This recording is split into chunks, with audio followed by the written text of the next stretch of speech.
దేవుని యొక్క అతి శ్రేష్టమైన ఘననామమునకు స్తోత్రం కలుగునుగాక. ఈ ఉదయకాలము మీకందరికీ వందనాలు తెలియచేస్తున్నాను. ఈ దినము మిమ్ములను బలపరచు దేవుని మాట, నేనే నిన్ను రక్షించువాడను. యెషయా గ్రంథము 43వ అధ్యాయము 3వ వచనం. ఆయన మనలను రక్షించేవారు, మనలను సంరక్షించేవారు. కీర్తనలు 37వ కీర్తన 40వ చరణాన్ని కూడా చూస్తే, యెహోవా వారికి సహాయుడై వారిని రక్షించును, భక్తిహీనుల చేతిలో నుండి వారిని విడిపించి రక్షించును అనే మాటలు మనకు కనబడుతున్నాయి. అలాగే ఇర్మియా గ్రంథము 42వ అధ్యాయము 11వ వచనంలో చూస్తే, మీరు బబులోను రాజుకు భయపడుచున్నారే, అతనికి భయపడకుడి, అతని చేతిలో నుండి మిమ్ములను తప్పించి రక్షించుటకు నేను మీకు తోడయ్యున్నాను అనే మాటలు మనకు కనబడుతున్నాయి.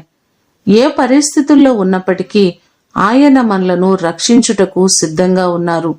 మీరు అనుభవిస్తున్న ప్రతి కష్టములో, ఇబ్బందిలో, శ్రమలన్నిటిలో నుండి ఆయన మిమ్మును రక్షించునుగాక.